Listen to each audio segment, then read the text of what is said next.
ตั้งใจจากบางครั้งมาณโอกาสนี้ฉะนั้นจะเล่นชมตนในโอกาสนี้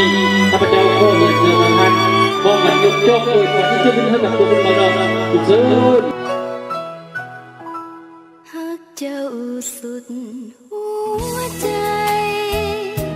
บอกสิ่งใดดนใจ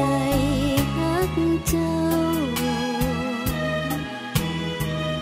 ลงฮักลงซื่นคืนวันมีเบาคิดว่าสองเฮาฮักเฮาต้องสมดังว่าฮักเจ้าสุดหัวใจ